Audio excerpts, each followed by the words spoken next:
bem relevante para o mundo, né? Falando aí da questão da transição energética, dando ênfase aí no hidrogênio verde. E eu estou aqui como o mediador. Sou professor Enio Pontes de Deus, sou professor da Universidade Federal do Ceará, coordenador do Laboratório de Materiais, Palhas de Materiais, do LAMER. Sou fundador da Rede de Hidrogênio Verde Nacional, H2VBR, e também sou pesquisador lá junto com o pessoal, coordenador desse laboratório.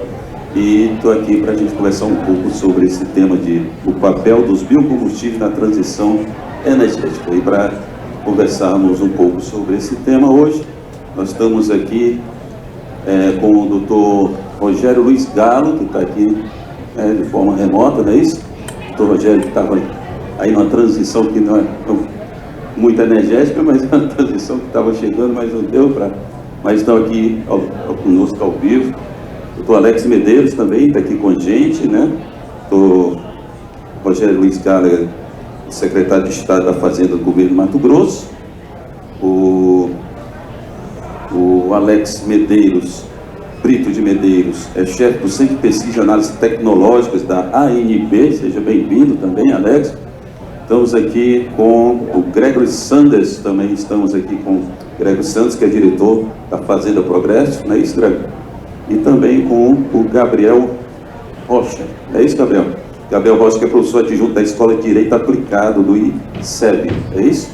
Muito bem, sejam todos bem-vindos. Vamos conversar um pouquinho aqui sobre os biocombustíveis. E para dar início a essa questão dos biocombustíveis, nós vamos ter aqui esse painel. Ele inicia com 10 minutos, uma pergunta que você vai poder discutir em 10 minutos, essas perguntas, e depois nós vamos passar a primeira rodada 10 minutos, a segunda 5 minutos, e depois as considerações finais, tá bom? Eu quero começar aqui com o Dr. Rogério Luiz Galo. Dr. Rogério, tudo bem? Está ouvindo bem? Estou ouvindo bem, sim, professor Enio. Uma boa noite a todos aí. Dr. Rogério, eu quero começar com algo aqui bem importante, que é relacionado às políticas de incentivo do governo, e especificamente aí no Mato Grosso, como é que está implementando para promover o uso dos biocombustíveis na transição energética. O senhor pode dizer como é que essas medidas vão impactar o desenvolvimento sustentável do Estado e do nosso país? Sem dúvida, professor Enio. Obrigado aí pela oportunidade, agradeço ao Invest Piauí, na pessoa do presidente Vitor Hugo, pelo convite, e também aos meus colegas aí de painel. Eu entendo que discutir esse tema de transição energética sem falar sobre o ciclo dos biocombustíveis no Brasil e, mais recentemente, o etanol a partir do milho, nós deixaríamos de fato uma lacuna, né, para endereçar uma posição que o Brasil ocupa hoje no âmbito dos biocombustíveis, e em especial os biocombustíveis com baixa pegada de carbono. Como o senhor falou, Mato Grosso tem um programa aqui de transição energética que coloca para 2035 a gente neutralizar. A gente sabe que é 2050 a meta assumida pelo Brasil perante a Conferência das Partes, a COP, e Mato Grosso tem em 2035 como meta para neutralizar as emissões de carbono, né, para que a gente consiga de fato ter uma agricultura aqui. Nós já temos uma agricultura de baixo carbono na integração lavoura-pecuária, mas também agora com os biocombustíveis e, sobretudo, com os biocombustíveis, inclusive, que estão sendo colocados para fazer aí a movimentação de cargas, né, que a gente consome aqui ainda muito óleo diesel, e a gente tenta com a estratégia de limpar essa matriz, adicionando cada vez mais biodiesel, aumentando o mandato, né, do biodiesel na mistura do óleo diesel, mas também já com algumas pesquisas com caminhões e máquinas também movidas a etanol. E a gente sabe que no etanol há um círculo virtuoso bastante interessante. Nós temos, de um lado, no caso, eu não vou falar especificamente da cana, vou falar do milho. Nós somos aqui em Mato Grosso o maior produtor de milho do país, contamos 7 milhões e 200 mil hectares de milho. Produzimos na safra 2022-2023 50 milhões de toneladas, tivemos uma quebra de safra nesse ano, devemos ficar em torno de 42 milhões de toneladas, e nós tínhamos um problema, professor Henrique, que esse milho ele produzido em excesso, ele estava sendo exportado em grão, né, em especial para a Europa e também para os países asiáticos, em especial a China. E para falar de geração de riqueza, o milho, quando ele é exportado, ele deixa no país R$12 apenas de impostos, né? Sem falar na pouca geração de empregos que a gente sabe que é um grande gerador de empregos, né? A agricultura do país, mas a gente tem que estimular a geração de empregos na verticalização. E o milho, quando a gente passou a industrializá-lo, e em especial, ao invés de só de gerar o farelo, né, que seria para gerar do milho já direto à ração, nós importamos, e foi a primeira usina de etanol de milho, foi aqui em Mato Grosso, vindo a tecnologia norte-americana. Os Estados Unidos já dominam essa tecnologia há bastante tempo. Então nós montamos aqui um programa de desenvolvimento industrial com um submódulo especificamente para estimular o etanol de milho. E isso deu muito certo. Nós estamos agora já com a 6ª planta de etanol de milho já em construção.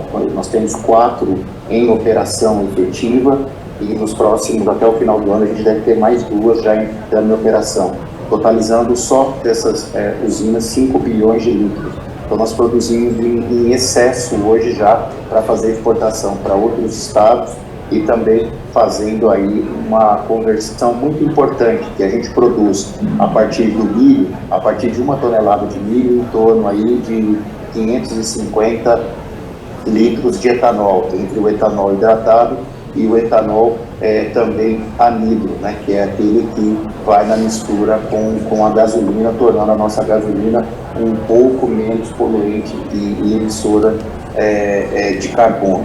Então, o círculo vicioso, o círculo virtuoso que a gente conseguiu implementar aqui em Mato Grosso, como com esses números que eu mencionei, chegando em 5 anos a 5 bilhões de litros, hoje é o 2º produtor de etanol do Brasil, ficando atrás apenas de São Paulo, que tem uma liderança em função da produção de etanol a partir da cana. O milho industrializado, ele deixa, além da riqueza e da agregação de valor para o produtor de milho, que antes não tinha opção, ele tinha que fazer a exportação e ficava nas mãos das tradings. O Gregory, que está aí, certamente é um grande produtor aí do Piauí, um grande produtor brasileiro, pode confirmar o que eu vou dizer. A opção, quando você cria a opção de esmagamento de milho ou até mesmo de soja para geração de biodiesel no país, você dá mais opções para que o milho seja valorizado, né? O produtor de milho seja valorizado. Quer dizer, essas culturas, elas continuam sendo perenes e gerando mais emprego, gerando mais renda.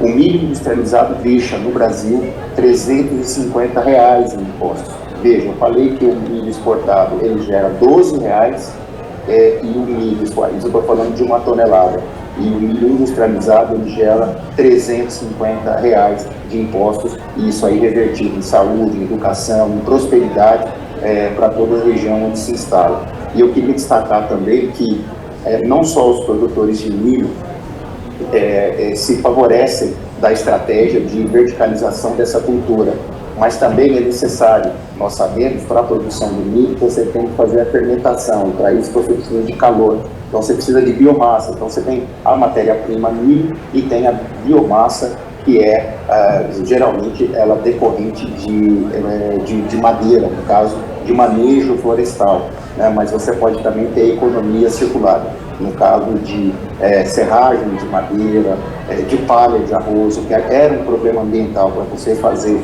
a disposição final adequada, acaba entrando ali como insumo para fazer um insumo importante para a geração de calor e, consequentemente, para a fermentação e geração do etanol.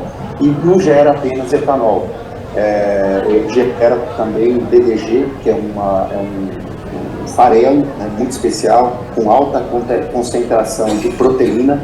E onde está instalado, queria dar esse depoimento aqui, onde se instala uma usina de etanol de milho, ao seu redor, uma área de influência de 200 a 300 quilômetros, você tem os produtores, aí os pecuaristas, né, são os criadores de gado, você tem a cadeia do suíno, a cadeia de frangos, muito fortalecida, que você consegue fornecer esse excelente alimento, essa excelente nutrição animal a um custo muito acessível, e você consegue então formar ali também um plantel que vai ser matéria-prima e na consequência de outra verticalização, que é a industrialização para geração de proteína animal, de carnes de um modo geral, gerando ainda mais prosperidade. Aqui no estado nós temos pelo menos aí 4 cidades onde estão instaladas as usinas de etanol de milho, que nós temos os maiores PIBs do estado de Mato Grosso estão exatamente nessas localidades.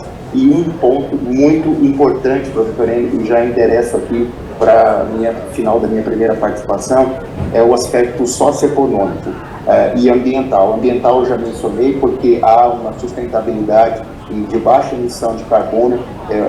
Nós temos estudos que demonstram que a emissão é neutralizada no caso da nossa produção em Mato Grosso, e isso a gente consegue demonstrar com estudos técnicos que foram realizados, inclusive pelo estado de Mato Grosso, para demonstrar que nós temos uma baixa pegada de carbono, mas um aspecto socioeconômico fundamental. Mato Grosso tem hoje o custo, hoje nós abastecemos aqui no estado, a frota de veículos do estado, ela é majoritariamente flex, e nós temos aqui hoje 70% dos nossos veículos, eles são abastecidos em etanol hidratado, em detrimento da gasolina. Isso pelo fato de a gente ter uma oferta importante de etanol no mercado local, fazendo com que as pessoas acessem e abasteçam com etanol. Com isso, emitindo também no transporte individual, né, que a gente sabe que infelizmente no nosso país ainda há um grande desafio para os transportes coletivos, mas no transporte individual, nas cidades aqui no estado, nós temos também uma baixa emissão majoritariamente em função de termos uma indústria forte e presente, a baixa emissão a custos acessíveis, sobrando mais renda no bolso do trabalhador que ali abastece seu carro e abastece com etanol hidratado a um custo bastante razoável. No caso do Mato Grosso, o nosso etanol aqui, todos podem comparar, está R$ 3,40 o litro. A gente sabe que em outras localidades, mais de R$ 5,00, não compensando, inclusive, fazer o abastecimento de etanol em função de que o preço da gasolina acaba ficando muito competitivo. É por isso que nós temos que estimular país afora, onde nós temos hoje milho, né, plantado já com técnicas muito produtivas, como aí no sul do Piauí. Eu tenho certeza que o Gregory vai trazer excelentes notícias em relação a isso. Eu conheço o projeto aí que tá para ser implementado, uma estratégia do governador Rafael, muito acertada, de verticalização, em que vai gerar prosperidade e, consequentemente, vai reduzir a pegada de carbono de toda a economia do estado do Piauí, que hoje o Piauí ele consome pouco etanol hidratado e é um grande consumidor ainda de gasolina, em função de nós mandarmos, para você ter uma ideia, o etanol anidro que mistura na gasolina, aí no Piauí, ele veio aqui do Mato Grosso. Nós estamos falando de quase 2.000 quilômetros de caminhões e barcaças ali pelo rio Amazonas até chegar no porto ali de São Luís, e a gente espera que em breve seja no porto, né, do Piauí, mas veja que a logística acaba tornando com baixa competitividade. Portanto, é uma estratégia muito acertada de fazer a verticalização, porque vai gerar prosperidade no campo para os produtores de milho, para o produtor de biomassa, vai gerar prosperidade também aos empregos onde está nas cidades, vai gerar prosperidade em relação também aos criadores, né, de frangos, né, de aves, de suínos e de gado, que também vai estimular a existência de frigoríficos nesse entorno, a geração de mais empregos, fortalecendo a economia local, gerando emprego e renda. num ciclo, de novo, super virtuoso, porque tudo que nós estamos falando aqui, nós estamos falando de transição energética. Quando se fala de carro exclusivamente elétrico, no país como o nosso, em que tem uma matriz tão limpa quanto é a matriz do etanol, e em especial o etanol a partir do milho, não faz muito sentido. E essa é uma discussão que eu deixo aí aberta para que a gente possa mais adiante voltar a ela. Muito obrigado pela minha primeira participação, pela oportunidade do professor Enio e demais colegas que estão ouvindo. Obrigado, Rogério. Rogério, sim, vamos passar daqui, então, a discussão, pegando o gancho do doutor Rogério, vamos aqui para a questão da regulação. Eu estou aqui com o doutor Gabriel Rocha. Doutor Gabriel, professor Gabriel, como é que o direito pode influenciar a criação de um ambiente regulatório favorável ao desenvolvimento e uso de biocombustível na transição energética? Tem que ser trouxesse essa discussão para a gente sobre os obstáculos jurídicos que tem, que são mais significativos. Obrigado, professor Enio. Vou falar um pouco no final sobre um projeto de lei que está em tramitação, mas a pretexto de falar desse projeto de lei, eu queria falar sobre um tipo de biocombustível em específico, que eu acho que contextualiza bem o que está sendo falado, sobretudo o que foi exposto há pouco pelo doutor Rogério Galo, secretário de Fazenda do Estado do Mato Grosso. Queria cumprimentar os demais participantes da mesa, a assistência que nos acompanha. Vou falar sobre o combustível sustentável da aviação, em inglês a sigla SAF, Sustainable Aviation Fuel, que é um combustível produzido a partir de matéria orgânica, de tal forma que ele faz parte, incentiva e fortalece as redes circulares, a economia circular, muito relacionado ao que foi colocado aqui pelo doutor Rogério, certamente será colocado pelo doutor Gregory também. Então, esse combustível, fazendo aqui uma apresentação conceitual dele, ele é uma cadeia de hidrocarbonetos. Petróleo, no final das contas, é uma grande cadeia de hidrocarbonetos, que por processos químicos e físicos você sai craqueando, e tem os subprodutos, né? Um dos subprodutos é o querosene utilizado na aviação civil, mas é basicamente uma cadeia de carbono e de hidrogênio, de tal forma que, reversamente, nós podemos produzir sinteticamente querosene para aviação a partir de fontes orgânicas que tenham na sua composição carbono e hidrogênio, aplicando, evidentemente, uma energia para essa reação química. O petróleo, ele é uma cadeia complexa de hidrocarbonetos. Aqui eu já antecipo um ponto, que certamente não é o ponto central dessa mesa, mas acho que vale ser lançado como uma hipótese. A meu ver, nós abandonaremos a era dos combustíveis fósseis sem que necessariamente abandonemos também a exploração econômica do petróleo. Agora, acontece que o petróleo ele não será utilizado para esta finalidade muito rasteira, crua e pouco sofisticada, que é a pura queima. Certamente o petróleo terá outros usos mais sofisticados para a produção, por exemplo, de lubrificantes, medicamentos, ou mesmo polímeros que possam ser utilizados para a própria produção de energia. Semana passada saiu um estudo, numa revista conceituada, sobre polímeros. Evidentemente não é a minha área, mas tenho a obrigação profissional de acompanhar o que tem acontecido em geral. Um estudo que demonstrou que um dos polímeros, que é um subproduto do petróleo, chamado poliamina, ou algo assim, peço desculpas por não trazer o nome exato. Pode ser poliamida. Não, creio que não seja poliamida. Polianilina, muito obrigado. Ele é um polímero que conduz energia elétrica.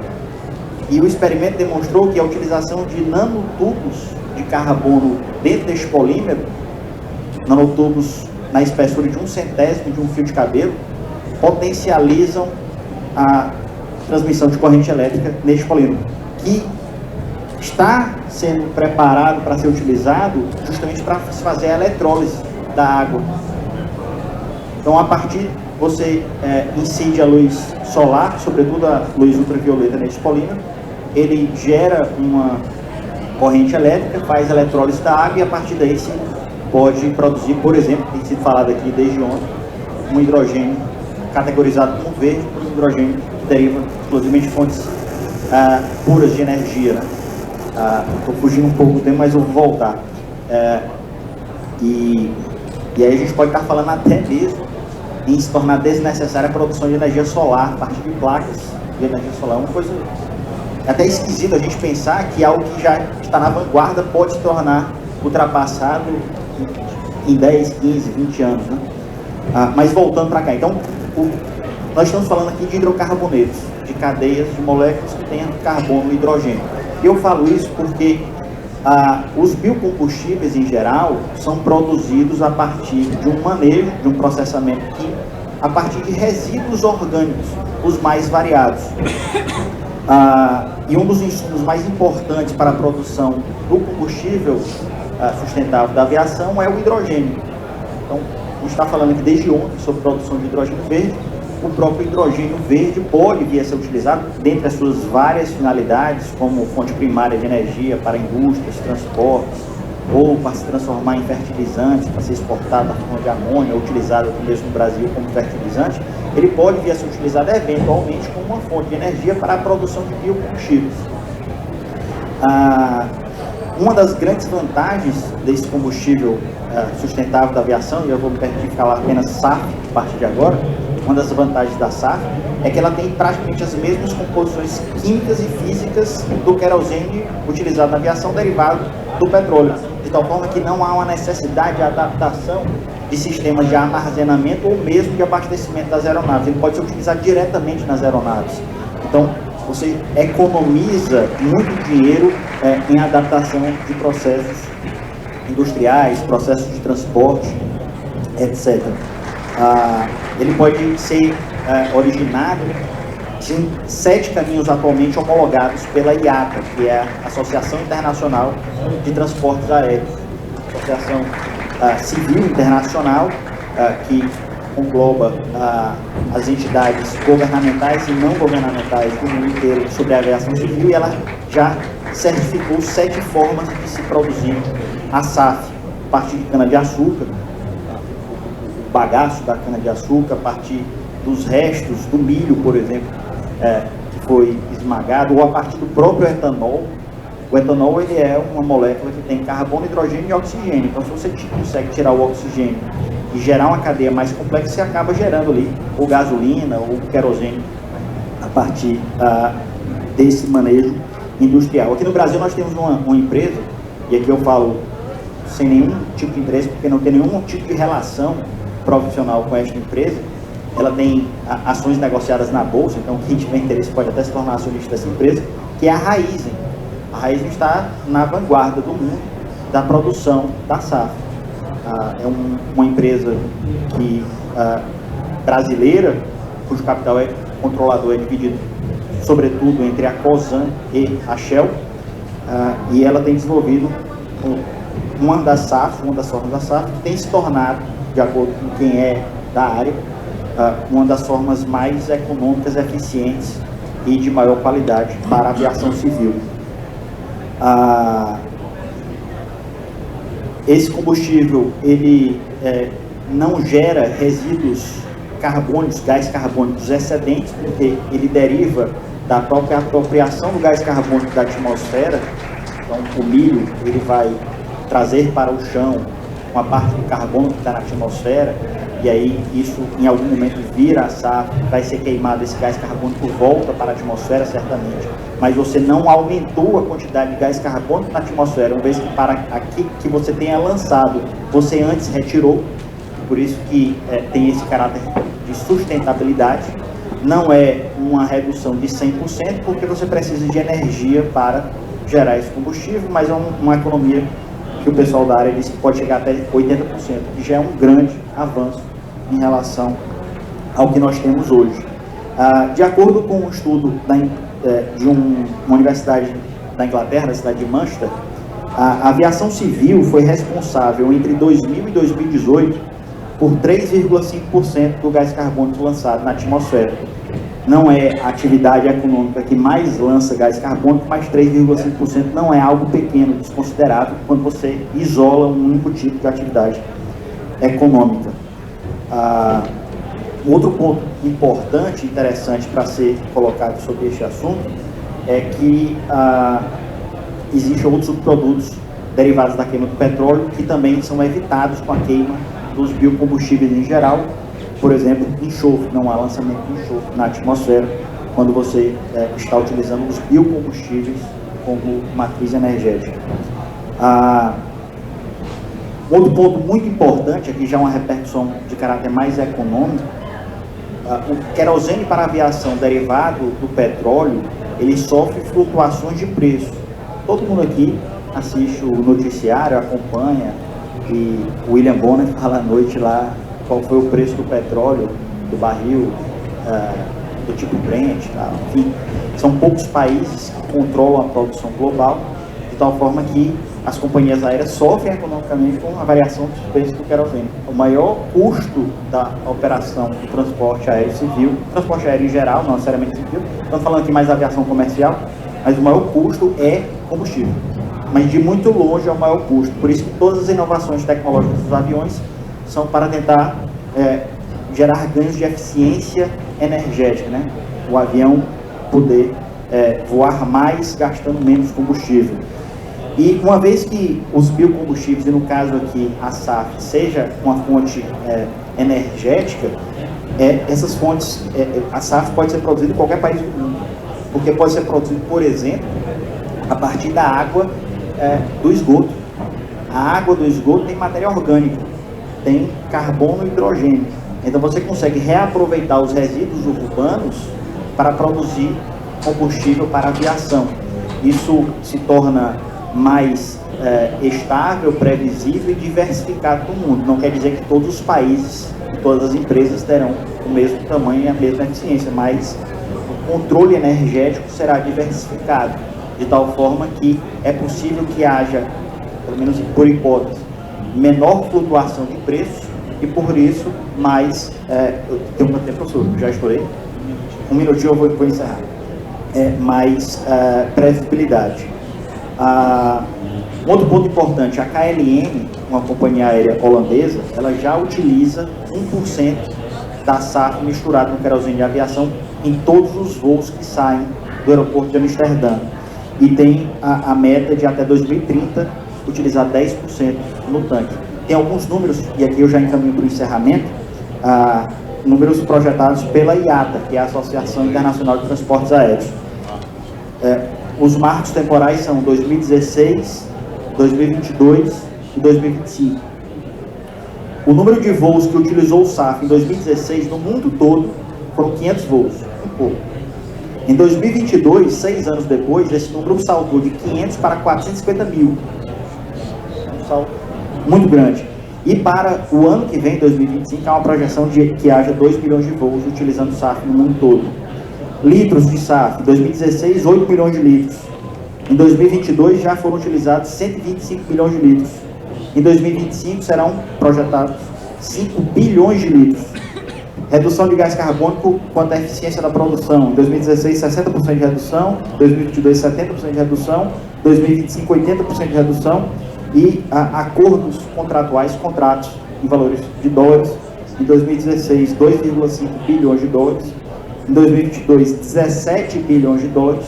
E para o ano que vem, projeção de 30 bilhões de dólares. Então, nós estamos falando aqui de um mercado gigantesco. O Brasil pode, eventualmente, utilizando pesquisa e tecnologia, não precisar, não estou dizendo que isso vai ser abandonado, mas ele pode, tecnologicamente, se nós tivermos um marco legal e um regime econômico propício para isso, sobretudo custo de capital, ele pode não ser mais um exportador de matérias-primas não processadas, matérias-primas ainda sem muito valor agregado. Ao invés da gente exportar o grão de soja, ou mesmo que seja o óleo de soja, o farelo de soja, a gente pode eventualmente exportar combustível para aviação ou mesmo para o carro. O que se faz para aviação é possível fazer gasolina para carro também, uma vez que quimicamente não há uma grande diferença entre, estou falando de forma grosseira, entre a gasolina e a gasolina e o querosene. E aí, já faço o gancho para a segunda participação. Nós temos um projeto de lei muito importante para criar o contexto para tudo isso, que é o projeto de lei 528 de 2020, que já foi aprovado pela Câmara estadualmente no Senado. Fala um pouco dele na segunda participação, professor. Muito obrigado. Obrigado, professor. Vamos aqui para o doutor Alex Rodrigues. Está ligado aí com a gente, Alex? Estou sim, professor Enio. Tudo bem? Boa noite a todos. Boa noite, Alex. Você que está aí na ANP, como é que se está avaliando aí na ANP o potencial dos biocombustíveis para impulsionar a transição energética no Brasil? Como é que está sendo feito isso? Quais são as principais descobertas, tendências? O que é que vocês têm identificado aí? Vou falar um pouco. Maravilha, professor Enio. Primeiro, agradecer o convite dos organizadores para participar desse painel, cumprimentar o secretário Rogério, o professor Gabriel, o doutor Gregório, o professor Enio também, pelo evento aqui, pela mesa, e dizer que a transição energética realmente veio agora, digamos assim, uma escalada muito grande nos últimos anos, né? Ela já vinha acontecendo, né? Isso a gente pode ver, inclusive, pelo nome da própria ANP, né? A ANP é a Agência Nacional do Petróleo, Gás Natural e Biocombustíveis. Esses biocombustíveis já faziam parte desde o início das nossas atribuições, né? E, então a gente já tinha, de certa forma, a transição energética no próprio nome da agência, né? Que foi criada aí em 2007 com a lei de petróleo. E a gente sempre dividiu as atenções aí de biocombustíveis com a exploração do petróleo, já sabendo que os biocombustíveis teriam um papel importante na transição energética. Então a gente está bem acostumado realmente a considerar os biocombustíveis como relevantes nesse processo como um todo, né?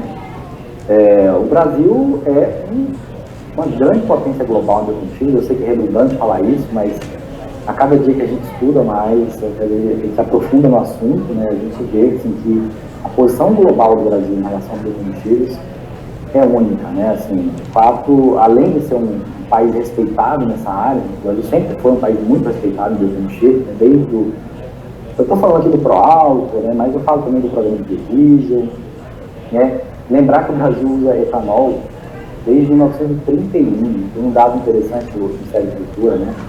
Indica que já se fazia mistura de 5% de etanol na gasolina importada em 1931 no Brasil. Então são quase 100 anos de adição de biocombustíveis na matriz energética, né? E uma outra coisa que eu gosto de ressaltar é que o Brasil é o maior país tropical do G20, né? Temos uma agricultura muito forte, muito potente, né? E potencialidades únicas, de fato, né? Então, é um dos maiores produtores de etanol do mundo, um dos maiores produtores de biodiesel do mundo. E como já foi falado aqui pelo professor Gabriel e pelo próprio secretário Rogério, né?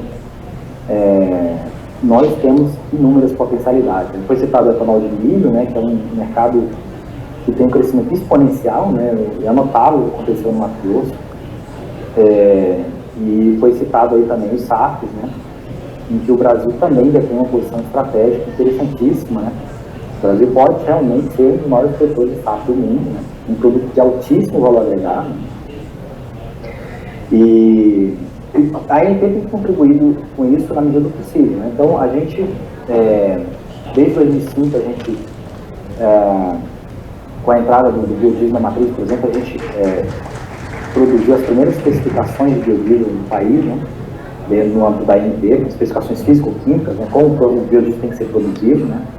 A partir de 2011, a gente também autoriza as plantas de etanol, né?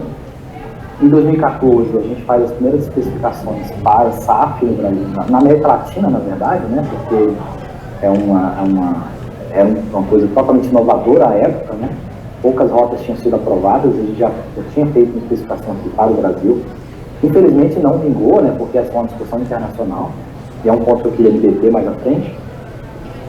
Mas existem inúmeras iniciativas. Então, eu posso citar aqui, eu já citei 3, né, mas mais recentemente, a gente fez uma especificação, por exemplo, para diesel verde, né, que é o que a gente chama comumente de HVO, né, é o Hydrotreated Vegetable Oil, né, que é a rota mais comum para se fazer diesel verde, né, internacionalmente falando, que é uma alternativa ao biodiesel, né, e ao diesel fóssil. E também vem do mesmo modo de produção aí de saco que citar. E a gente tem inúmeras possibilidades. Então você tem nafta verde, você tem bio-GLP, você tem os combustíveis renováveis marítimos, né? Recentemente a Organização Internacional Marítima, a IME, né? Junto com a ISO, né, fez uma especificação, editou semana passada, na verdade, né, em que autoriza a inserção de 100% de biodiesel, né? Ou seja, você vai poder usar biodiesel puro, né, como combustível marítimo, né, no mundo. Isso até semana passada isso não poderia acontecer, e agora a partir de agora você pode fazer isso. E você tem um movimento também internacional para se usar também etanol, né, como combustível marítimo. Inclusive, e aí eu vou me deter nesse ponto que eu acho que é muito crucial, que é um ponto de atenção para todos que estão aqui. Eu queria até pedir que todo mundo tenha uma atenção redobrada em relação a isso. Eu citei que o Brasil é um país muito importante e muito relevante no cenário de biocombustível. Acontece que a gente não domina a narrativa geopolítica, né? A narrativa geopolítica é dada pela Europa, pelos Estados Unidos. Especialmente a Europa, nesse momento da transição energética, ela tem ditado alguns movimentos, né, que atualmente não atrapalham, mas podem vir atrapalhar o movimento brasileiro nos biocombustíveis. Então, a gente observa que, e eu cito especificamente essa questão do transporte marítimo, em que você tem uma narrativa de usar exclusivamente como alternativa ao óleo combustível marítimo o hidrogênio verde, a amônia verde ou o biometanol, o eletrometanol. E o etanol foi esquecido, o etanol brasileiro, né? Então a gente achou muito estranho esse movimento, né? E o etanol tem potencial, e existem empresas como a Wärtsilä que tem testado o etanol junto com a raiz como um combustível marítimo, né? Aproveitando esse potencial brasileiro, né? Então, existe uma narrativa internacional para a transição energética e o Brasil não pode se furtar de participar desse debate, colocar o seu ponto de vista, especialmente do ponto de vista técnico, né? Foi citado pelo secretário Rogério, em que o etanol de milho é um etanol de baixa pegada de carbono. Os europeus, eles não basta você falar, para eles, a gente tem que provar cientificamente isso, né? Porque a priori eles duvidam dessa informação, eles duvidam cabalmente dessa informação, tanto no caso do etanol, como no caso do biodiesel, né? Então, assim, no Brasil a gente já fez uma lei muito importante, que é a Lei do Renovabil, 2017, e a ANP executa essa política, né? Em que a gente tem o que a gente chama de RenovaCalc, né? É uma calculadora de emissões de ciclo de vida, em que está tudo computado ali em relação às emissões de cada combustível, tanto do etanol como do biodiesel e outros biocombustíveis. E a gente, comumente nas reuniões internacionais, a gente comenta sobre a RenovaCalc, comenta sobre essa análise de ciclo de vida, e essa informação de que no Brasil não existe essa disputa ferrenha entre alimento e biocombustível, como se imagina na Europa, né? E que a gente não está derrubando a Amazônia para fazer biocombustível, que é uma narrativa que eles ainda hoje acreditam, né? Então, isso é uma coisa muito importante do Brasil fazer esse exercício, porque se o Brasil fizer esse exercício científico técnico, o Brasil tem potencial de dominar o mercado internacional de biocombustível, né? É um potencial inesgotável em todos os setores, né? Tanto a questão do saco, você pode produzir saco usando etanol, por exemplo, né? Na rota que eles chamam de A-to-Jet, né? Auto-to-Jet, né? Você pode usar o biodiesel como combustível marítimo, usar os óleos vegetais para fazer diesel verde, né? Você pode fazer óleos vegetais para fazer bio-GLP, nafta verde. Então, são fontes inesgotáveis de soluções técnicas do Brasil, né? Que dependem da gente se posicionar muito bem nesse xadrez global, né? E dizer também que, apesar dessas narrativas que estão sendo postas, né? O mais impressionante de tudo é que a gente também tem um potencial enorme nessas outras narrativas, né? Então, o hidrogênio, por exemplo, é um caso clássico, né? E eu tenho acompanhado muito de perto o hidrogênio. Eu sou, inclusive, membro do Comitê Gestor do Programa Nacional de Hidrogênio, represento a IBM nesse programa. E tudo que a gente viu é que o Brasil é um player, assim, um dos melhores, que vai ter o hidrogênio de baixa emissão mais barato até 2030, até 2050. A prospecção, a perspectiva disso é muito interessante, né? E na questão do CCUS, de hidrogênio natural, né? Então, nessas outras alternativas de transição energética, o Brasil também é um grande player, né? Mas o que a gente costuma dizer, todo mundo costuma dizer, né, é que o mundo energético é eclético, né? Então, assim, vai ter espaço para todo mundo, vai ter espaço para hidrogênio, vai ter espaço para biocombustíveis, né? E o Brasil pode jogar com todas as suas peças nesse cenário global, né? E a gente pode se desenvolver, se reindustrializar, né, o que a gente tem chamado de neo-industrialização, usando todas as nossas peças nesse cenário. E o que a ANP tem feito é tentar apoiar o máximo possível nesse cenário, né? Então a gente executa políticas da Nova Bio, a gente acompanha as políticas do biodiesel, as políticas do etanol, as políticas de SAF, de diesel verde, né? E agora, mais recentemente, de hidrogênio, né? E eu queria destacar também um cenário novo, que não foi falado aqui ainda, que é o cenário dos eletrocombustíveis, né? Que está no projeto de lei 528/2020, o combustível futuro, os combustíveis sintéticos, que a gente chama, né? Que vão passar a ser regulados pela ANP, e que eles também, mais uma vez, o Brasil tem um potencial enorme nisso, né? Por quê? Porque como é que são feitos esses combustíveis sintéticos? Você precisa de CO2, uma fonte de CO2, né? E você precisa de hidrogênio, né? A indústria, por exemplo, de etanol de milho, ela tem a produção natural de CO2 compensada, logicamente, pela fotossíntese, né? Então, no balanço final, é um balanço muito positivo de redução de emissões, mas essa emissão local, eventualmente, poderia ser utilizada para fazer combustíveis sintéticos, né? Eletrocombustíveis, né? Que já estão sendo feitos, inclusive, agora no Chile, numa planta no sul do Chile, na Patagônia, né? E que uma planta que está fazendo gasolina sintética, que eles chamam, né? Ou eletrogasolina, né? E que poucos países do mundo também detêm o potencial que o Brasil tem, né? Usando já a indústria de biocombustíveis que o Brasil tem, a indústria de primeira geração que o Brasil já tem. Então, assim, passar essa mensagem que o Brasil é uma potência global em energia, de uma forma geral, né? E que é um líder global em biocombustíveis e vai continuar sendo por muito tempo. O que o Brasil fez em energia, em biocombustíveis, dificilmente é superado por qualquer outro país. O Brasil tem vantagens competitivas imensuráveis, né?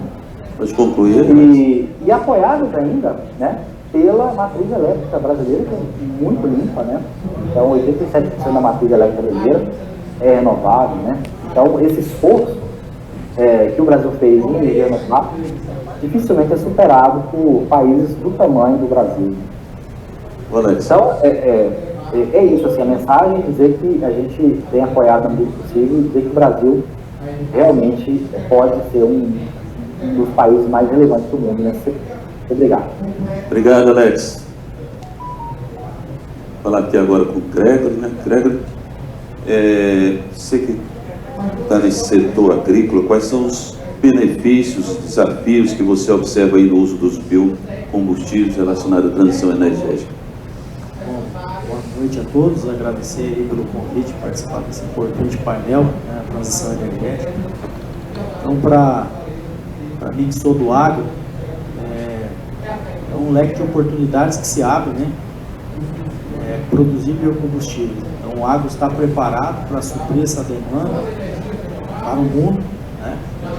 E como o Galo falou, o que aconteceu no Mato Grosso, a gente enxerga que vai acontecer no Piauí também. Nós temos hoje a cultura do milho, uma cultura de aposta, uma cultura que hoje o produtor ele dificilmente consegue travar antecipadamente o milho em função da disparidade que há no mercado interno e exportação. Então o produtor ele planta o milho apostando no mercado futuro. Então é uma coisa difícil para o produtor avançar em áreas significativas dessa cultura que é tão importante para nós, que precisamos fazer a rotação de cultura, uma cultura que nos é essencial para para a consolidação do plantio direto, haja vista a quantidade de matéria seca que ela produz nesse sistema de rotação.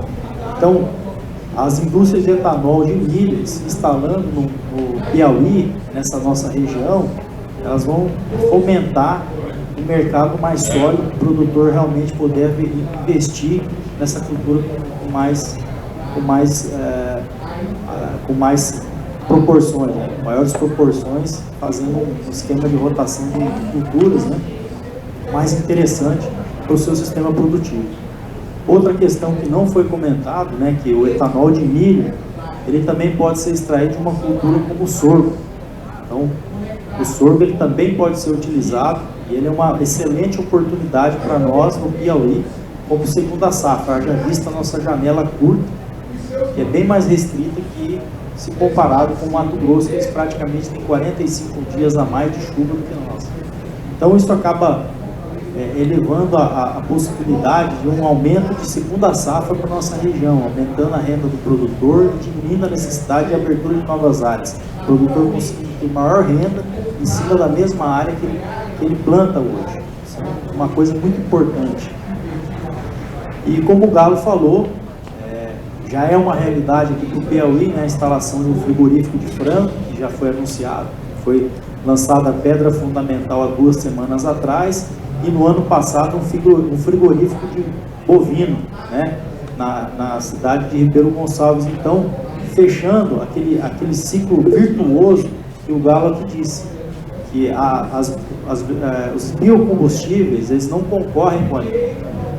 Então, ao se extrair o álcool do etanol, fazer o etanol de milho, você vai ter como produto ainda o DDG, que é um farelo de alta concentração de 32% de proteína bruta, que vai estar na região propícia a promover a produção de proteína animal a mais baixo custo. Então, o consumidor, ao abastecer seu veículo com álcool, etanol, ele vai ter a consciência de que ele vai estar contribuindo para um ciclo virtuoso, que isso levará ao barateamento da proteína animal. Então, essa demanda por biocombustíveis, tanto o biodiesel, ao se extrair o óleo da soja e o óleo do algodão, vai ter esse como produto, a torta de algodão, vai ter como produto o farelo de soja.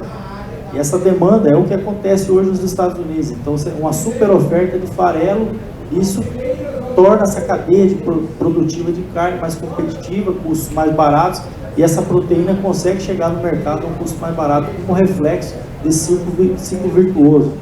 Então, esse arranjo, ele vai acontecer em praticamente todo o território onde a agricultura está presente, fornecendo etanol próximo ao consumo, interiorizando a produção do etanol e dando a condição de uma proteína de mais baixo custo poder chegar à mesa do consumidor. Então, acho que era essa contribuição que eu queria deixar como um ponto de reflexão dos efeitos que os biocombustíveis vão trazer, além de uma pegada mais limpa de carbono, uma pegada de carbono mais neutra, contribuir para a diminuição do custo da proteína, então, tornar acessível a proteína animal para o mundo. Obrigado, doutor Gregory. Eu queria agora a segunda rodada. Rodada agora são 5 minutos para cada. Não sei se o doutor Alex está aqui, mas estamos só nós agora. Acho que ele viajou já, né? A vinha abacar, né? Ele disse que está se deslocando. Apareceu, foi? E ele se deslocar não ia conseguir participar. É porque ele vai entrar no avião. Tudo bem. Vai abrir para. Vai. Vamos abrir. Antes de ir para. Nós vamos entrar nessa rodada agora do 5, depois nós vamos abrir, tá bom? Esses 5 minutos agora, eu quero fazer uma pergunta mais geral para vocês três, daqui o Alex aqui, então somos nós, vocês três, considerando a urgência, essa urgência das mudanças climáticas e a necessidade de acelerar a transição para fontes de energia mais sustentável, como é que vocês enxergam o papel do biocombustível no contexto da transição energética global e quais são as principais medidas que os governos, as indústrias, a sociedade civil têm que adotar para promover essa medida de uma forma responsável. Pode começar.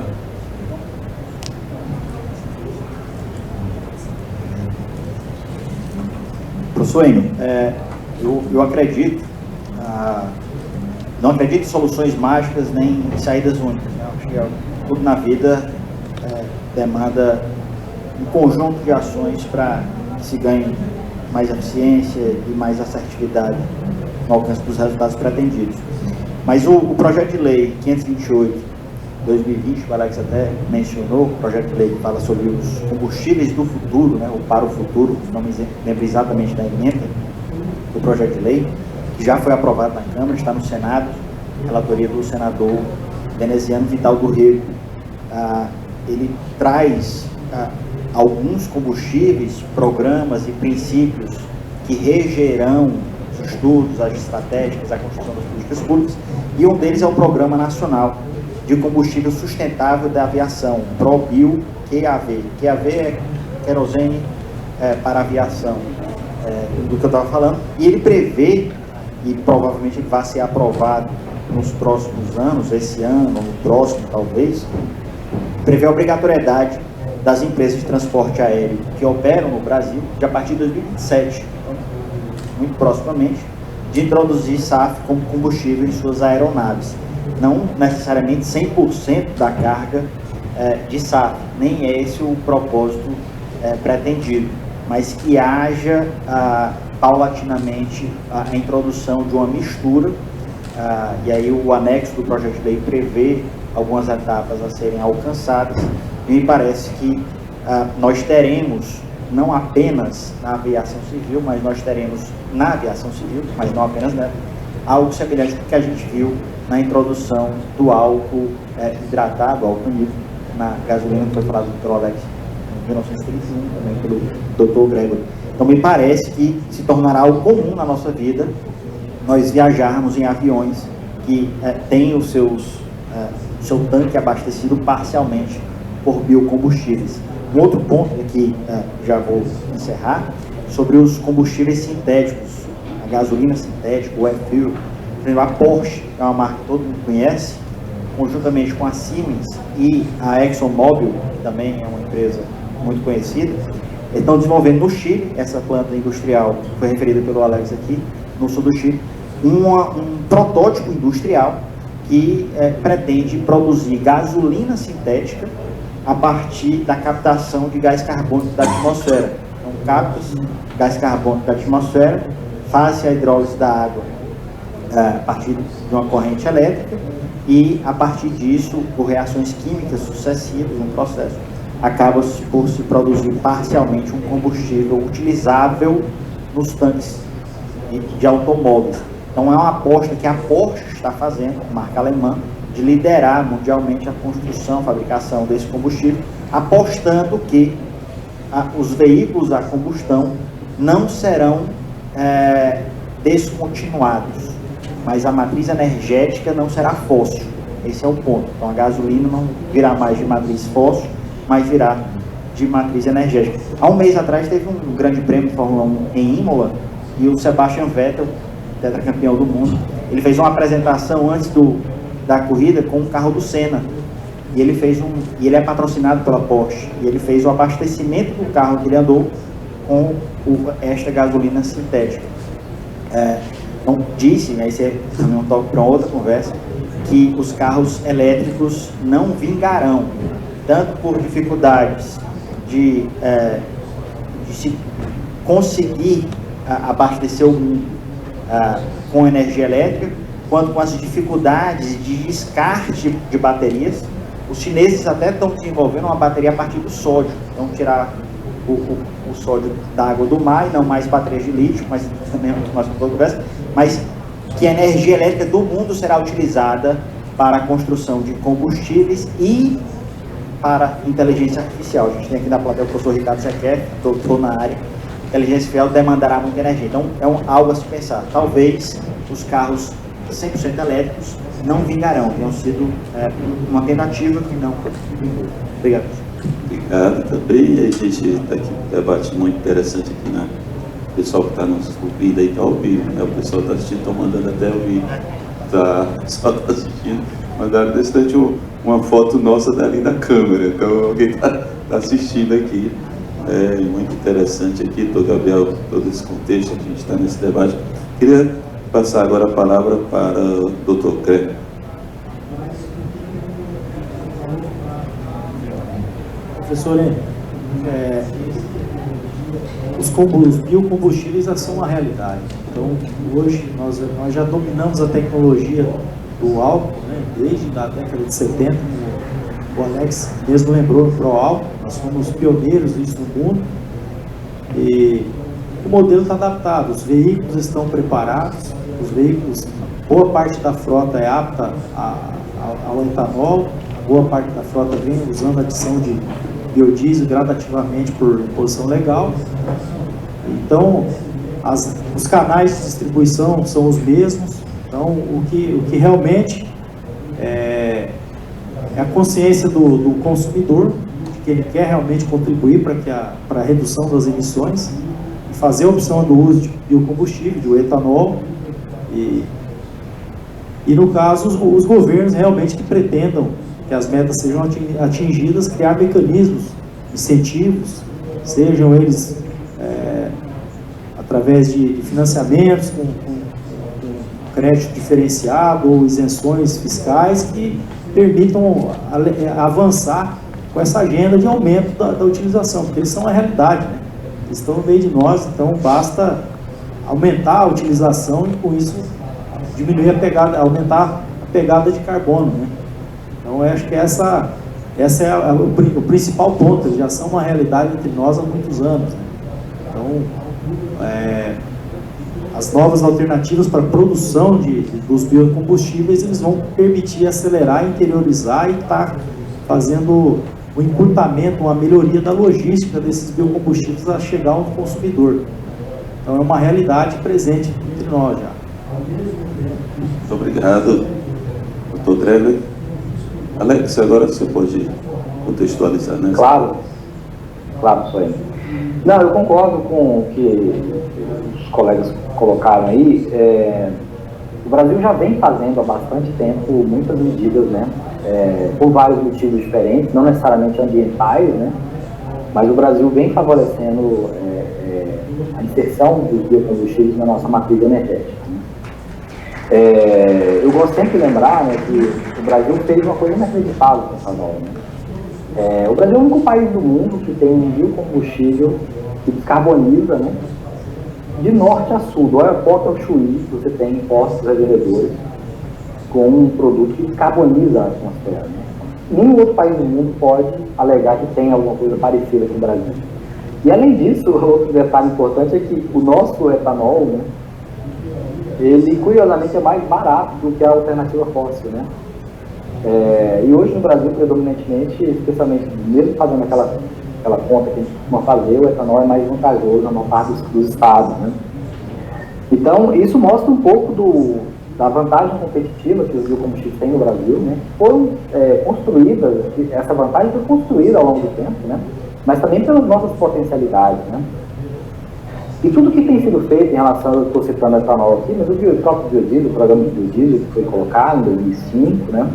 O mandato que agora vai para 15%, né, de biodiesel, o etanol está se pensando em a 30%, já foi colocado aqui em relação ao SAF, e tudo que está sendo construído, inclusive há uma alternativa no PL do combustível futuro, no combustível que a gente nem citou aqui, que é muito importante também, que o Brasil tem um potencial muito grande, que é o biometano, né, que também está sendo inserido lá no combustível futuro com um mandato específico para o gás natural, né. E você tem o PL do mercado de carbono, que está sendo exigido, né, foi aprovado recentemente, também em dezembro, em uma das casas. Você tem o PL de combustível futuro, né. Então, assim, existe um arsenal de medidas que o Brasil tem tomado, justamente porque os biocombustíveis têm uma vantagem competitiva muito grande, né, dentro do nosso território. Mas eu volto a salientar, né, o Brasil tem que ficar muito esperto, porque há uma tendência de ter uma narrativa global em relação à transição energética que a gente não pode se digamos assim, deixar de participar dessa discussão, né? Então, há cenário em que há dominância absoluta do carro elétrico, sem nenhuma margem de debate, né? O que é uma mentira, porque a gente sabe que os biocombustíveis podem descarbonizar tão bem ou melhor que os carros elétricos, né? A gente já tem isso comprovado em vários dados técnicos, né? Então, a gente tem que deixar em aberto isso, porque existem países como o Brasil, em que os biocombustíveis, mesmo os de primeira geração, são descarbonizantes, têm um papel fundamental para o planeta, né? Então, eu volto a dizer, o Brasil tem feito o dever de casa, mas falta, talvez, na minha visão, um dever de casa para fora, né? Falar para o exterior, para a Europa, para os Estados Unidos, que a gente aqui tem uma visão diferente, um cenário diferente, e que esse cenário pode ajudar o mundo, inclusive, não só o próprio Brasil, mas o mundo inteiro, né? Então, acho que é por aí, e assim, como eu falei no início, os potenciais em todas as frentes, né? Biodiesel, etanol, SAF, biocombustível marítimo, né? Biometano, que eu já citei aqui. O Brasil tem o que a gente chama de pré-sal caipira, né? Que a gente costuma dizer, em termos de biometano. E também é uma outra potência enorme de construção de mecanismo energético do interior, né? Agora do interior, porque o Brasil costuma, a energia do petróleo vem da costa brasileira, mas nesse caso a energia, esse pré-sal é do interior, né? Então, isso vai se complementar muito bem com a nossa indústria, né? Então, eu vejo que o potencial está aí, está dado, né? E só essa observação mesmo, tentar participar desse debate internacional e colocar os nossos pontos de vista de uma forma que a gente consiga ampliar, inclusive, nossa participação no mundo em relação a esses biocombustíveis. Obrigado, Alex. Muito obrigado pelas considerações. Agora, nós abrimos agora quem gostaria de fazer pergunta. Por favor, você diga seu nome completo aqui de frente para a câmera, tá bom? E a instituição. E aí você tem 1 minuto de pergunta. Boa noite, eu sou o engenheiro Rubem Brito, sou mestre em Energia e Ambiente pela Universidade Federal do Maranhão e sou pesquisador do Instituto de Educação do Maranhão. Eu queria fazer duas, não perguntas, mas colocações aqui. O professor Ivaldi, hoje, Castro, numa palestra hoje de manhã, diz que há uma questão sobre a transição energética para os combustíveis baixo carbono, sejam os biocombustíveis ou o próprio hidrogênio, que é da gente obter um cenário econômico, de desenvolvimento tecnológico, que propicie uma perfeita concorrência, né? Porque no que pese a nossos avanços no biocombustível, mas nós precisamos buscar, primeiro, a diversificação, porque senão nós não vamos chegar nunca, e a integração. Então, vejam bem, o PROAL é uma experiência exitosa no Brasil e, no entanto, nós levamos uma década para que os Estados Unidos pudessem nos dar lá, né, um status de poderem, nós pudéssemos entrar no mercado americano de etanol. Foi uma década de trabalho. Então, imagine, né, se nós vamos ter essa contrapartida para o etanol a partir do milho, né? Então, nós precisamos diversificar isto e integrar todas essas fontes de energia, né? E integração também no cenário de planejamento econômico e de criar um ambiente de segurança jurídica E também buscar quebrar esse monopólio hoje que há nos combustíveis aí de origem dos hidrocarbonetos, como petróleo, e mesmo o gás natural, porque é um monopólio, né, mundial, e isso faz com que, né, o nosso consumidor, por exemplo, eu sou do estado do Maranhão, que produz 300 milhões de litros, 350 milhões de litros anuais de etanol a partir da cana-de-açúcar, né? Com umas 6 grandes usinas de etanol lá. Mas mesmo assim, lá, se tiver 1% da frota de mais de 200 mil veículos automóveis, né, com motores flex, que ainda estamos diferindo no Brasil os investimentos feitos no desenvolvimento dos motores flex, porque aquilo foi subsídios a indústria teve do povo brasileiro. Ainda estamos diferindo aqueles subsídios. Enfim, olha, destacar aqui que a ANP já tem uma regulação, por exemplo, para biometano, né, para uso veicular.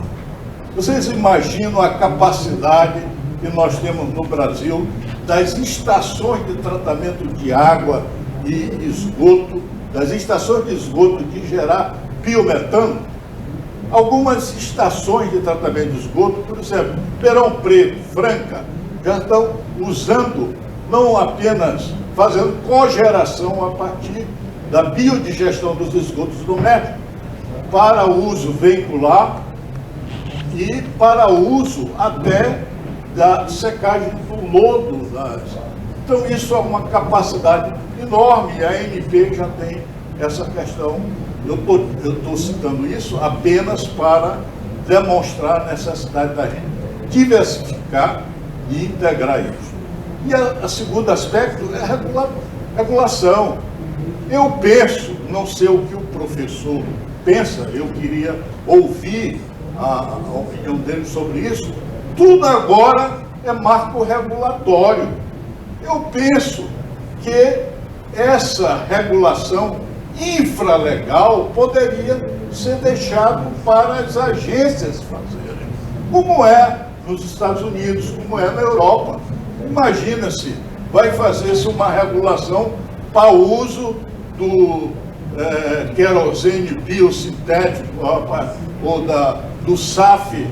Aí tem que ir para o Congresso Nacional, para o Congresso, tem lá PL 26, não sei o quê, né? Tem PL até para produção de energia eólica offshore. Não é possível. Então, a pergunta é dirigida especificamente ao amigo lá. Obrigado.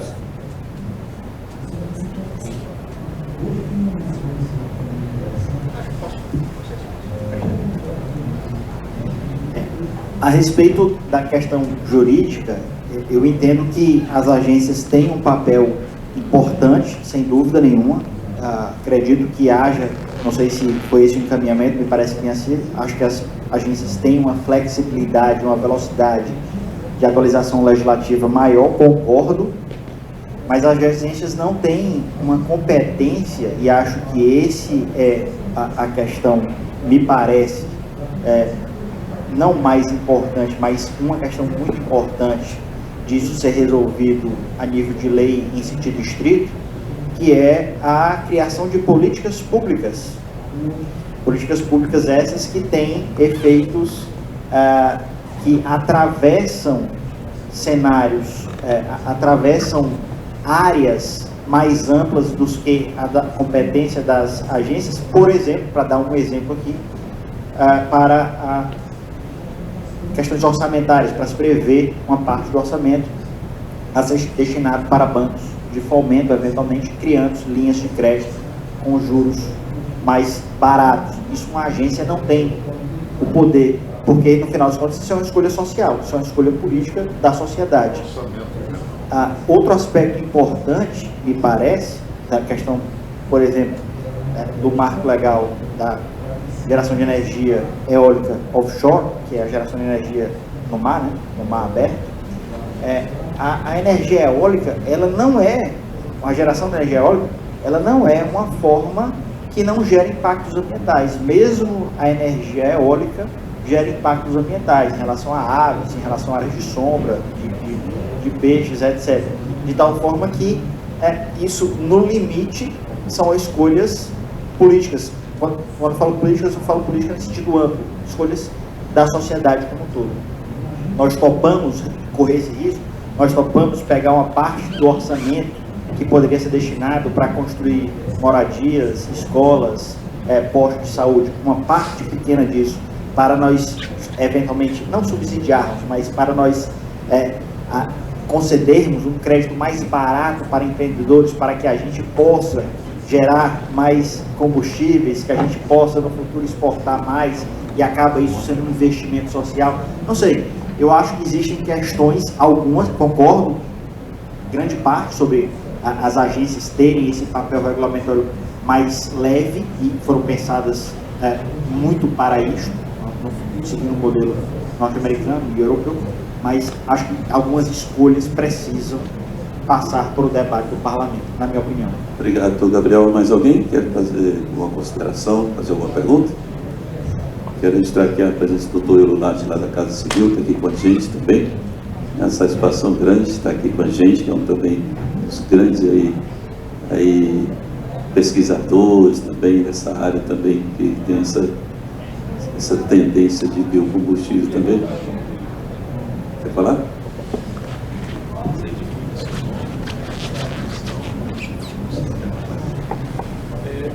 Eu sou o professor Moisés dos Santos Rocha, lá da Universidade Estadual do Maranhão, curso de Engenharia de Produção e lido com otimização lá. Nós temos uma cesta de biocombustíveis, né?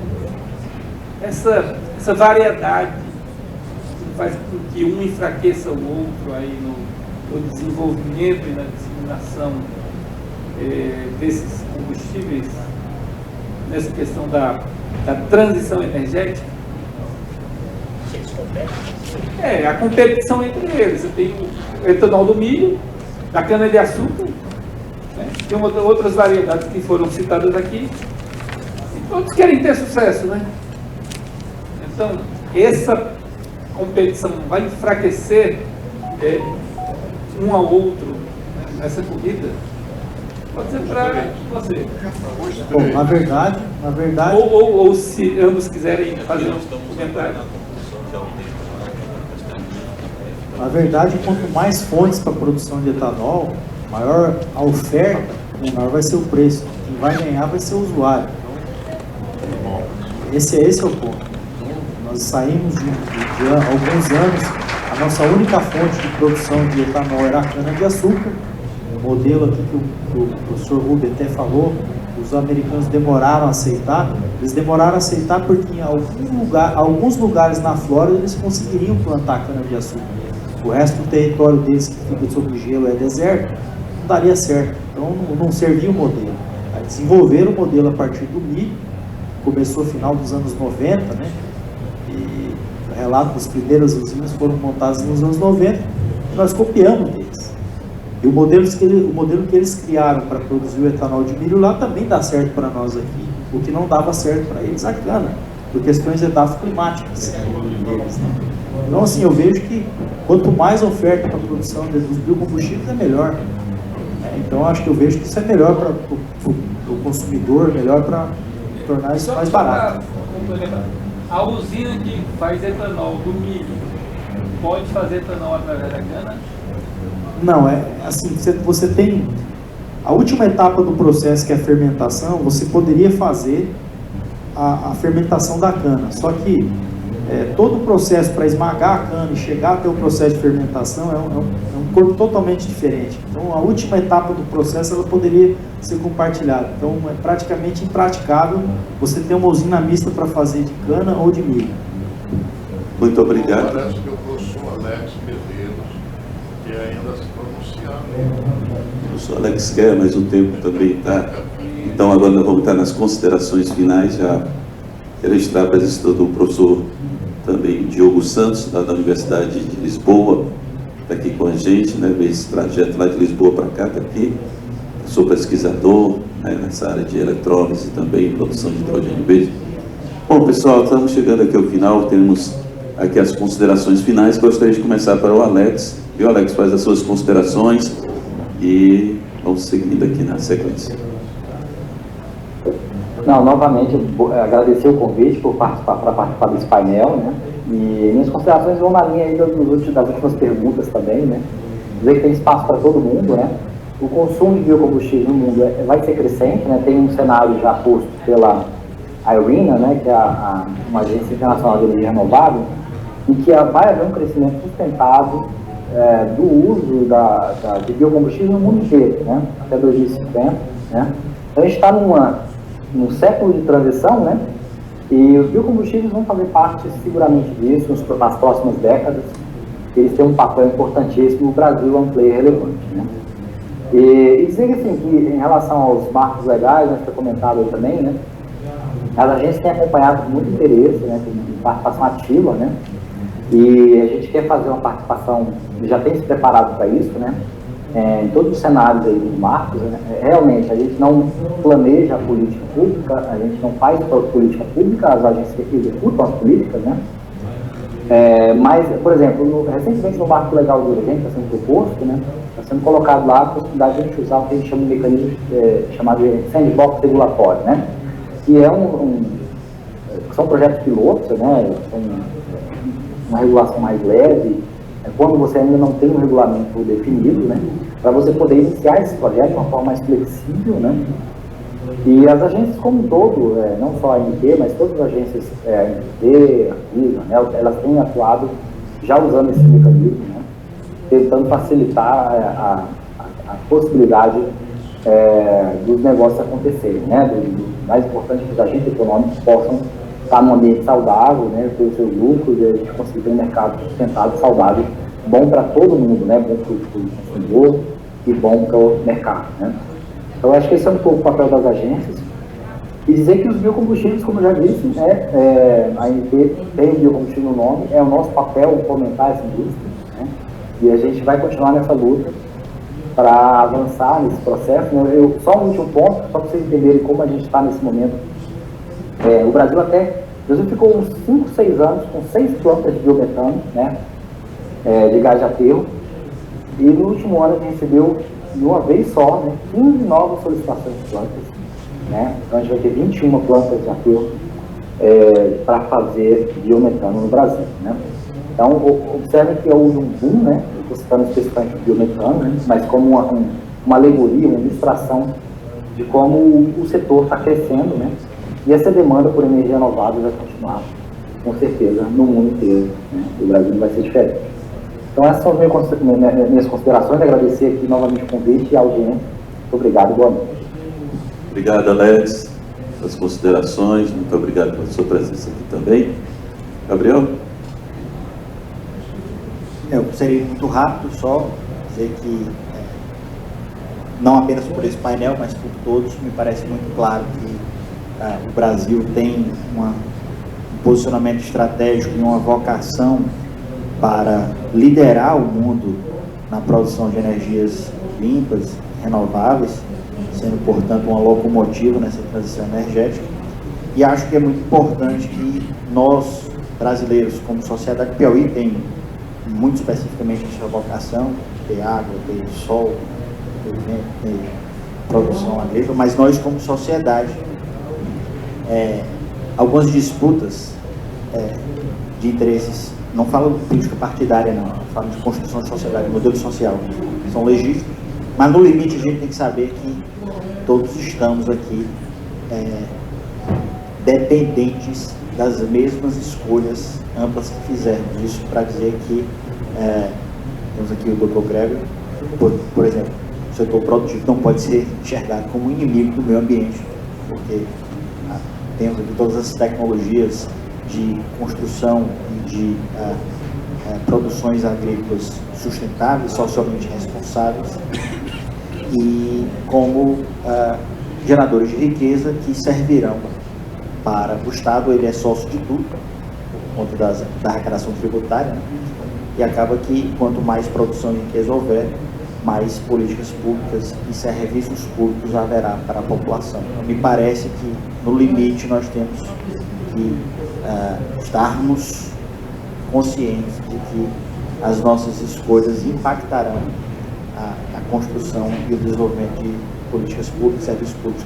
Eu desviei um pouco do foco aqui, mas é porque eu queria deixar essa mensagem final, que me parece importante que haja essa reflexão por parte da sociedade. Muito obrigado, professor.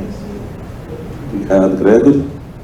Bom, como considerações finais, eu queria reforçar aquilo que eu afirmei, né, que os biocombustíveis são uma realidade, estão presentes, e cabe ao consumidor, cabe às políticas públicas querer que isso avance, querer que isso cresça, né, porque os biocombustíveis não competem com alimentos. Aquilo que eu afirmei aqui, a demanda por biocombustível vai gerar uma super oferta de proteína vegetal, que por sua vez vai tornar mais acessível as proteínas animais, geradas nessas cadeias que vão consumir esses subprodutos extraídos a partir da extração, ou seja, do óleo para gerar o biodiesel, ou seja, do etanol para álcool anidro, álcool hidratado, como fonte de biocombustível. Então, dizer que isso possa comprometer a segurança alimentar é uma falácia, né? Bem pelo contrário, essa demanda, ela aumenta a produção de alimentos. Então, a questão, e aquilo foi bem lembrado você falar, Gabriel, nós do agro somos os primeiros impactados com qualquer mudança climática. Nós somos uma fábrica a céu aberto. Para nós, qualquer chuva que para as pessoas comuns em outras atividades, chover um pouco mais, chover um pouco menos, não faz diferença. Para nós, o impacto é muito grande no resultado da nossa atividade. Nós somos os primeiros impactados por mudanças climáticas, nós do agro. É a nossa principal preocupação. Nós estamos muito preocupados sempre com isso, ao contrário do que falam, ao contrário do que o mundo inteiro fala sobre o agro, que o agro não tem preocupação, que o agro é displicente com o meio ambiente, é muito pelo contrário. Nós somos os primeiros impactados por qualquer pequena mudança climática. Isso interfere. Haja visto o que aconteceu no Rio Grande do Sul, um exemplo disso, produtores que perderam a safra, produtores que perderam as suas áreas que foram lavadas, que nunca mais aquilo ali vai ter condição de virar uma lavoura novamente. É o exemplo do que eu estou falando. Então, nós somos os primeiros impactados por mudança climática, por uma preocupação disso. Obrigado, doutor Gabriel. Gabriel, o doutor Gabriel e o doutor Gregory, e o doutor Alex também aqui com a gente.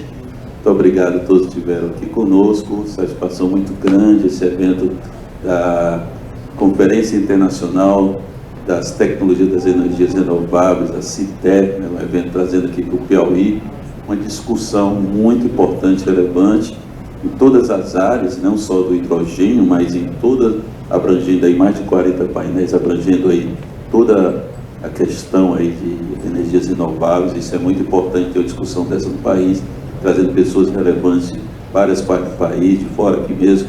Estamos aqui com pessoas de fora, né, que isso é importante para a gente, e tendo uma discussão que com certeza está marcada no legado aqui, né, do Piauí e do nosso país também, e isso é importante em todo o contexto que está sendo colocado, que foi colocado aqui, na questão dos combustíveis, sabe, também da questão da crise climática que está aí, que é o que vem de mais importante agora para a gente se preocupar. Lógico que tem toda a questão financeira, econômica, está envolvida, mas virou uma espécie de correria global para a gente reduzir essa questão aí do efeito estufa, né, emissão de gases que vão aí aquecendo aí o nosso planeta. Nós já estamos vendo aí uma interferência em todo o canto, em todo o planeta sobre essas questões.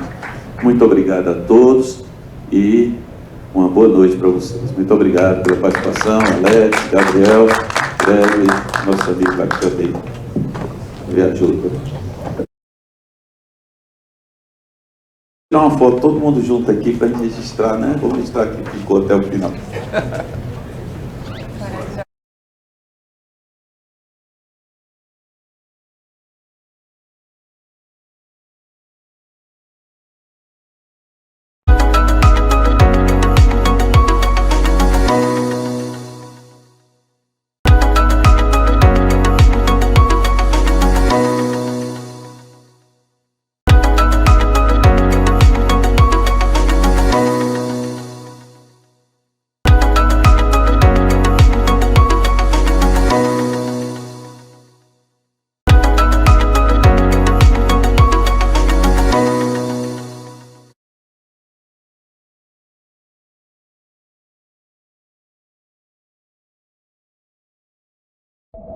Existe uma pergunta que atravessa a humanidade desde sempre. O que é o futuro?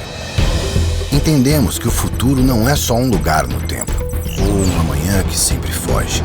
O futuro é a Sandra, o Raul e o João. O futuro é humano, é elétrico. O futuro é limpo, sustentável, renovável. O futuro é solar, sopra com o vento. E é por isso que nos últimos 5 anos, o Banco do Nordeste investiu mais de 30 bilhões de reais em energias renováveis. Isso evitou que mais de 40 milhões de toneladas de CO2 fossem lançadas na natureza a cada ano, o equivalente ao plantio de 3,5 milhões de hectares de floresta. Se somos movidos por alguma forma de energia, que seja a energia do futuro agora. Banco do Nordeste, o banco da energia limpa.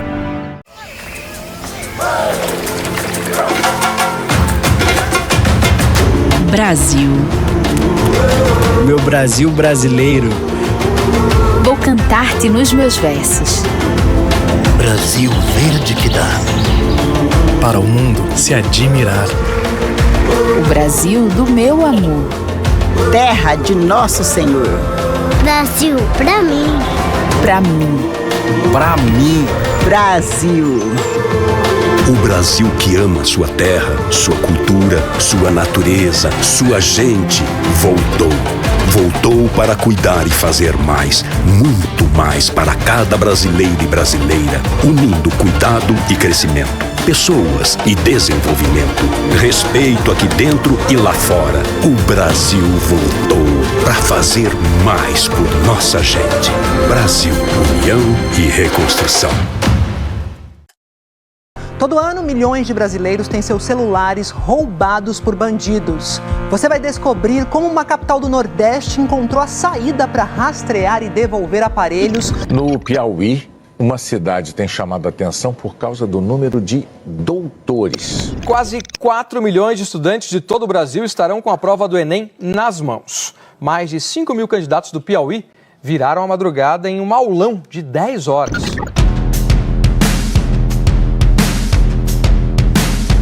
Nos últimos tempos, o Piauí vem sendo pauta de boas notícias nas mais diversas áreas. Agora, ganhou uma edição inteira. Exame, a mais respeitada publicação de negócios do Brasil, viajou à nossa terra para levantar o que está acontecendo no estado. No litoral, comprovou as transformações em curso com a entrega da primeira etapa do Porto Piauí e as obras das novas instalações do complexo portuário. A cidade que tem uma cidade portuária, ela vai melhorar principalmente logo na parte de emprego, né? Que é o que a gente mais necessita para ter uma vida melhor, né? Conheceu a produção orgânica dos tabuleiros litorâneos, as operações da ZPE Piauí e seu polo de tecnologia. Com esse boom de startups, a gente tem muito mais condições de trocar ideia, né? De ter mais conhecimento e mais experiência. Viu um estado que é um dos maiores produtores de energias limpas e renováveis do Brasil e que está na liderança da transição energética global com a implantação do maior projeto de hidrogênio verde do mundo. We are announcing the European Union's support to build one of the biggest hydrogen projects in the world in the Brazilian state of Piauí. Essa referência em economia ficou sabendo da extração de ferro em Piripiri, uma das nossas muitas riquezas minerais estratégicas, e compreendeu o imenso potencial do agronegócio piauiense com suas mais diversas cadeias, alta produtividade, sustentabilidade e que dá um novo salto com as indústrias de transformação já em implantação. O trabalho aqui hoje em dia é minha renda, né? Ajudo minha família dentro de casa, é muito importante e aqui é muito bacana de trabalhar, né? Na pauta da inovação, a edição identificou um audacioso programa de governança digital e modernização da administração pública. A tecnologia facilita processos e o empreendedorismo. Atua fortemente na segurança, oferece serviços na palma da mão dos piauienses, leva consultas e exames aos mais remotos lugares e amplia a participação social na gestão. Fui bem atendida, gostei da doutora. Aí eu já vou sair daqui com a requisição e outros exames para me receber sexta-feira. Quem lida com desenvolvimento sabe que a base do crescimento e da competitividade é a educação. Constatou a diferença que faz a escola de tempo integral, o ensino técnico profissionalizante, a formação em novas tecnologias e os grandes avanços da escola pública piauiense. A minha família não tem condições de pagar o ensino privado e com o ensino público eu posso ter uma qualidade tão boa como se fosse privado e assim ter mais chances para obter êxito tanto no ITA como no IME. Analisando o ambiente de negócios, o apoio institucional, a política de promoção do Estado, a presença internacional, os arrojados projetos de infraestrutura e logística que vão incentivar a industrialização, a publicação descobriu por que o Piauí cresce acima da média do Brasil e do Nordeste, está sempre entre os estados que mais geram empregos no país e tem uma carteira de novos investimentos que vão criar mais oportunidades e transformar a economia do estado. Revista de Negócios não viaja a passeio, mas se encantou com o charme de Barra Grande, que atrai turistas, nômades digitais e investidores do mundo todo. E aproveitou para fazer uma imersão na história e biodiversidade do magnífico Parque Nacional Serra da Capivara, que está ganhando mais um equipamento hoteleiro para receber bem todos os que nos visitam. Trouxe muito emprego, empregos diretos e indiretos para a população de São Raimundo. A gente sabe a importância que a gente teve nesse crescimento. Este é o Piauí que estamos construindo com muito trabalho. Um estado cheio de boas notícias para todos, seja agora e para o futuro. Governo do Piauí. Aqui tem trabalho, aqui tem futuro.